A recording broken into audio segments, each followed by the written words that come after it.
Everyone who's watching this, good morning, good afternoon, good night, whatever time you're seeing this. I hope that you're having a good day so far. But anyway, we are going to be talking about this era of classical beautiful music. I'm actually taking a music appreciation history class in college right now, and so I kind of just wanted to share this reading that I find interesting. Um, the reading is about the the Baroque era. I don't know if that's how you pronounce it. Let me look it up. Pronunciation. Bokura. Bakura. Baroque.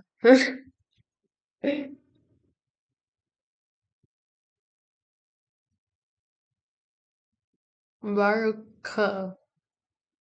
Mientras ves este anuncio, aplica protección solar sin dejar tu piel con una sensación pegajosa. Previene los daños del sol. Baroque is how Baroque. Okay. So we're talking about the Baroque era. So Baroque is, I think it's Greek or Latin for sort of like combobulated, sort of a little bit of like dismemberment, a little chaotic, a little complexity.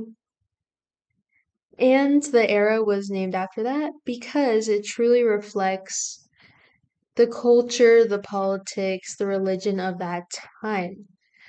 So, the Baroque era happened after the Renaissance.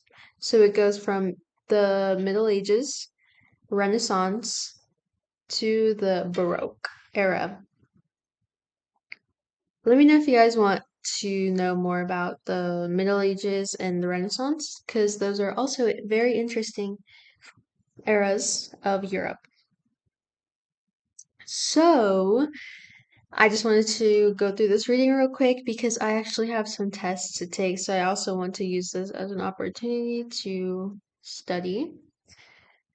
So, we are in part 3, the Baroque era. Let's just start from the beginning.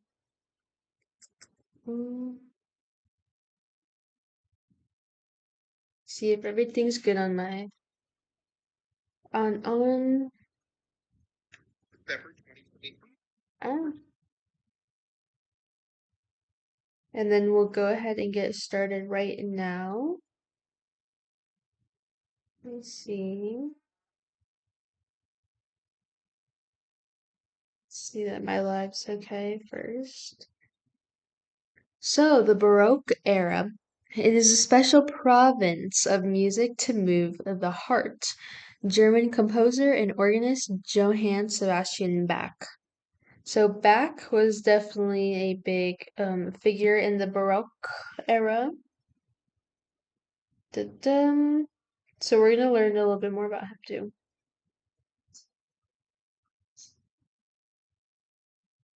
All right. So, some learning objectives. And now we're going to do like a quick little overview.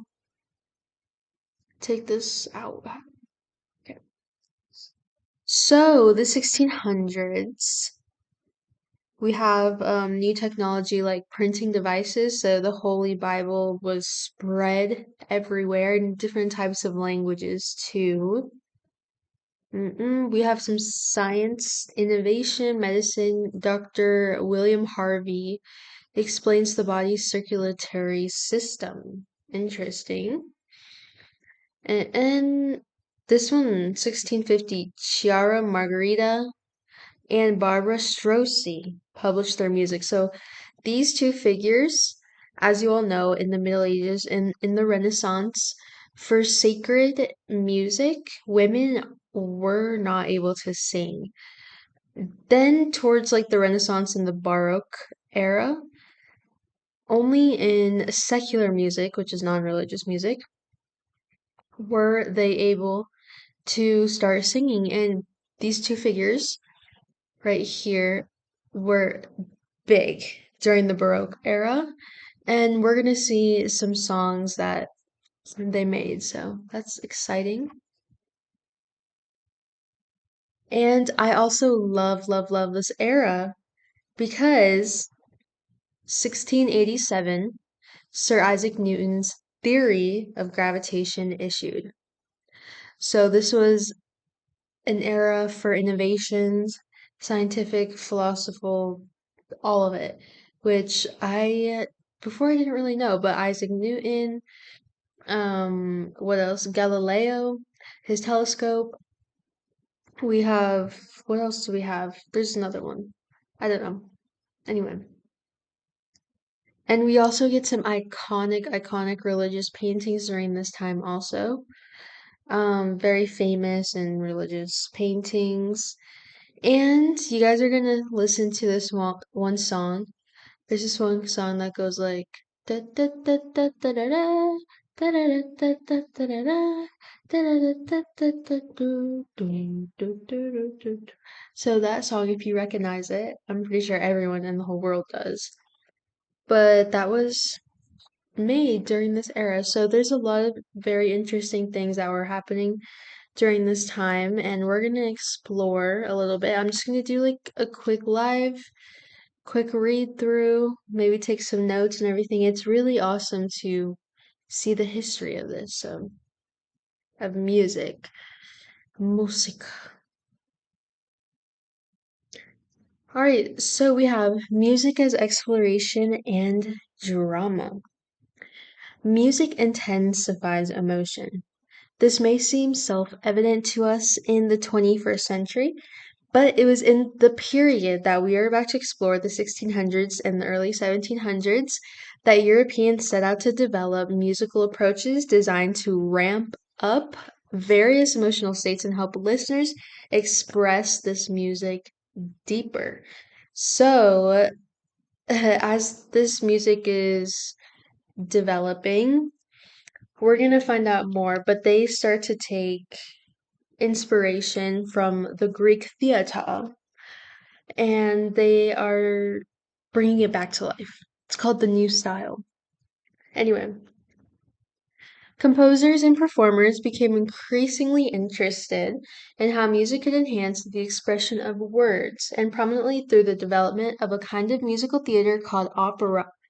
So, opera was invented, but also through the training of specialized single singers whose virtuosity made the amateur singing tradition of the Renaissance seem outdated and bland. So during the Renaissance, we are still in the Renaissance, like heavily influenced by plain chant.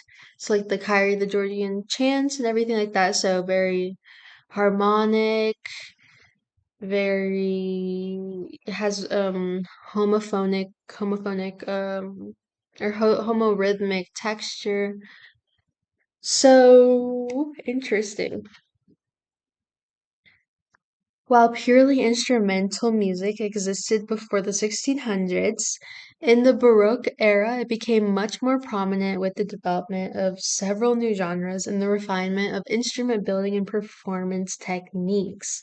So by this time, we basically have a full orchestra of strings, brass, percussion, and woodwinds.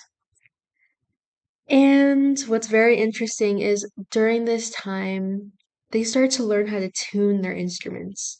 So we get new tuning, new keys. What's it called? Tonality, I think this was called. Next, the Baroque art and culture. The years between 16 and 1700 represented a period of change, adventure, and discovery. The conquest of the New World stirred the imagination, filled the treasures of Western Europe. The ideas of Galileo and Kepler in physics and astronomy, in mathematics, in philosophy, were milestones in the intellectual history of Europe. The English physician William Harvey explained the circulation of blood. Isaac Newton formulated the theory of gravity, and empires clashed for control of the globe. So this was a very high energy time, highly energetic, and we also during this time see the most bloodiest wars. And so actually derives from a Portuguese word baroque that means misshapen, distorted. So with this photo here, I'm trying to hide that PP. But on the left we have the Renaissance era, and on the right we have the Baroque era. So as you can tell, the Renaissance is simple, but the Baroque is very much dramatic, emotional, tells a story more, I feel like. So, a comparison between two depictions of the figure David above. Yeah, so it goes through that again. The Baroque era was absolute monarchy. Rulers throughout Europe modeled their courts on Versailles, I don't know, a sumptuous palace on the outskirts of Paris. Louis the Sixth, famous. I don't know if that's the sixth. I don't know how to read those numbers. Um, but courts large and small maintained elaborate musical establishments. So there were schools, opera troupes, chapel choirs, orchestras, and aristocrats. There were many of those who told stories of gods and heroes, of nobility, of courage, of braveness. Now moving on to the middle class. The middle class, excluded from the salons of the aristocrats, created the culture of their own. Their music making took place in the home, and it was for the middle class that the comic opera and the novel, both genres filled with keen and witty observations of life, came into being. For them, painting abandoned its boring themes and turned into an intimate scene of bourgeois life. The Dutch school, embodying the vitality of new middle art class, reached its high points. So, this era was also intensely devout period, with religion a rallying cry on some of the bloodiest battlefields. Protestants were centered in England, Scandinavia, Holland, and northern Germany, and all strongholds of the rising and middle class. On the Catholic side were two powerful dynasties, the French Bourbons and the Australian Spanish Habsburgs, who fought one another as fiercely as they did. Religion was equally important in everyone's life, but land and stuff, the French colonies, Mexico, Central America, Western United States. Well, the Catholic world answered Martin Luther's call for reforms, and so these paintings were creations of a visionary mind that distorted the real in its search for a reality beyond. There's like this bird that's like super loud. It looks like it's gonna rain. It's only 3. But creative artists played a variety of roles in the Baroque era. Rubens was not only a famous painter, but also an ambassador and a friend of the prince. The composer Vilvadi was also a priest, and artists usually functioned under royalty or princely patronage, or like back. They might be employed by a church or a city administration, but in all cases, artists were in direct contact with their public, so many musical works were created for specific occasions such as royal weddings, a dance suit, festivity, a cantata, religious service, any type of things like that. So, one of the most significant characteristics of this style was a shift from texture of several independent parts, so polyphony, to one in which a single melody stood out. homophony. A group of Florentine writers, artists, and musicians known as the Camerata first cultivated this approach, which they called the new style, around 1600. The members of the Camerata were aristocrats who aimed to resurrect the musical dramatic art of ancient Greece. Although little was known of ancient music, the Camerata decided that it must have heightened the emotional power of the text. Thus, their new style consisted of a melody that moved freely over a foundation of simple chords. So we're moving from simple chords to a new style, more dramatic, you know. So a new kind of notation was also created because many artists were already familiar with the basic harmonies, so they would put a numeral number above or below the bass notes, indicating what type of chord is required, and this notation is called a figured bass. And the performer filled in the necessary harmony, and this system is known as a basso continuo, provided a foundation over which a vocal or instrumental melody could unfold. It led to one of the most significant changes in all of music history, the establishment of major minor tonality. So, exactly, with this development, the thrust to key note or tonic became the most powerful force in music. Uh, um, the movement between keys, governed by tonality, helped shape the musical structure. And this is just blew and expanded. Mm-mm. Here's some pictures of the art here. Like the stream if you like it.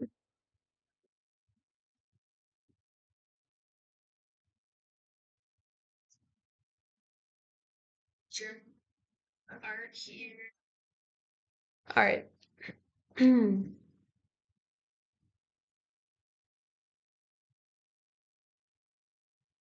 So, Baroque musicians use dissonant chords more freely for emotional intensity and color. In setting poetry, for example, a composer might choose a dissonance to heighten the impact of a particularly meaningful word. The dynamic contrast achieved in the Renaissance music through very imitative and more precise expressions of emotion, especially in text.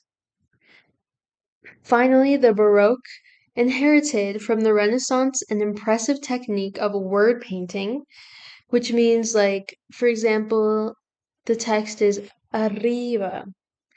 And instead of saying it arriba, you can say arriba. So it kind of gives the sense of that word. So that's word painting, in which the music vividly mirrored the words. It was generally accepted that music ought to arouse the emotions or affections of joy, anger, love, fear. By the late 17th century, an entire piece or movement was normally built on a single affection. This procedure differs from practice of later eras when music was based on two or more contrasting emotions. Interesting. What else do we have here?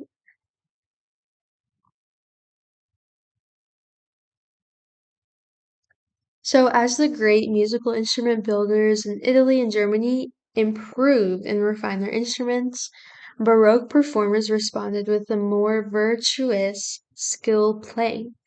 So, here we see composers, musicians are becoming more skilled, becoming more intricate, becoming complex, finding, all the scales and everything.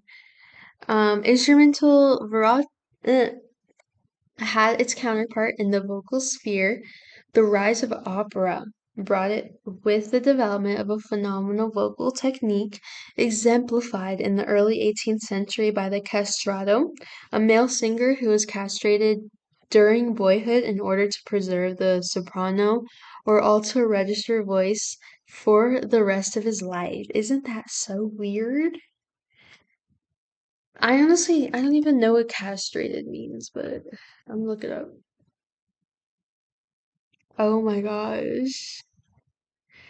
That is crazy, is that not? Like, what? How does that even work? Does that actually work? That's so crazy.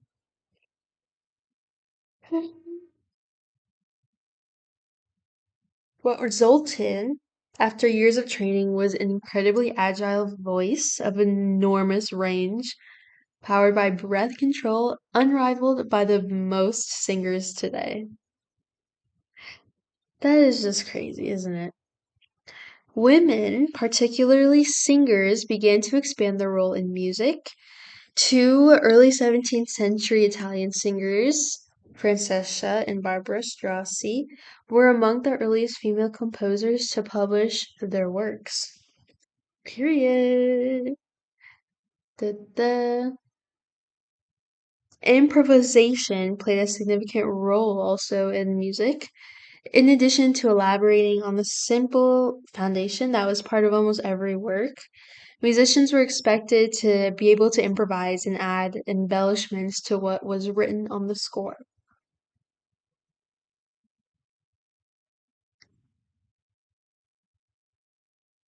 So, a number of operas looked to faraway lands for their setting: Persia, India, Turkey, the Middle East, Peru, and the Americas. And so they were wanting to spread this opera. Yes, period.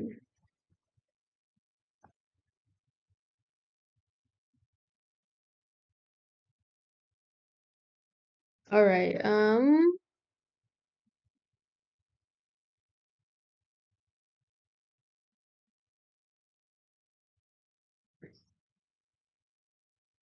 Doo-doo-doo. So basically, yeah, that kind of um is the Baroque era. It lasted about 100, 150 years. Um, let's go through the listening guides. I'm not going to play too much of it because I don't want to get copyrighted, but I think I will play like a little snippet, a little fun snip. Anyway, let's see. This one's called Kozolani Magnificent.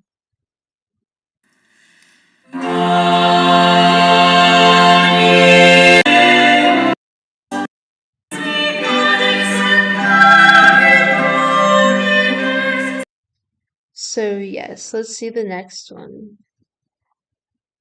Barbara Strozzi. Da da da.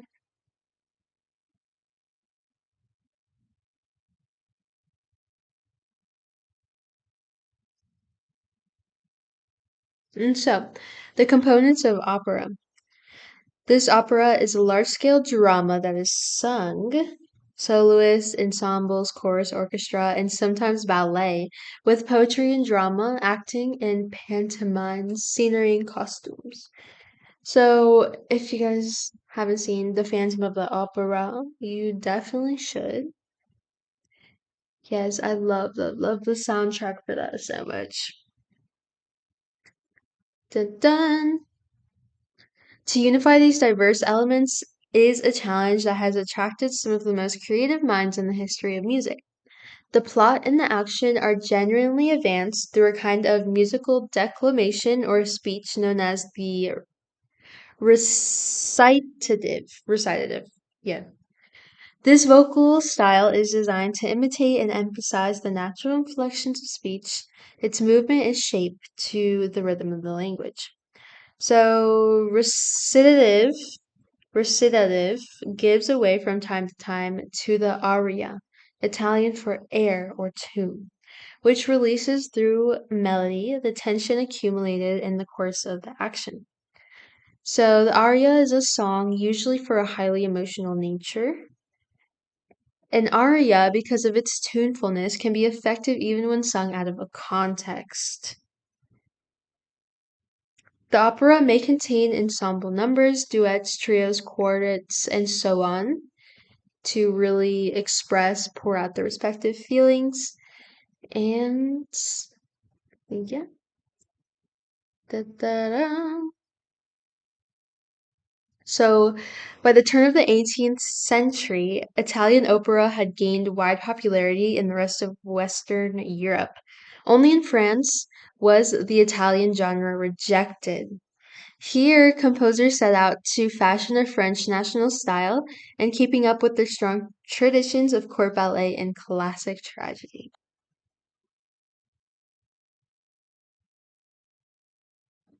Am I still in part three?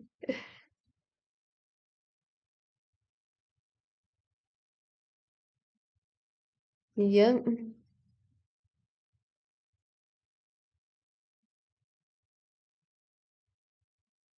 Da da da. All right, you guys, I think I'm ready for my test. I hope you guys enjoyed this little snippet, and I hope that you learned something or you take some notes because it really is interesting to tie everything together with history, events, music, art. Like, very nice, very cool. So, oh my gosh, I hope that you guys had a amazing time. And I will see you in the next one because I definitely do want to keep doing these. So yeah, wish me luck on my quiz. I hope I get 100 out of 100. Bye.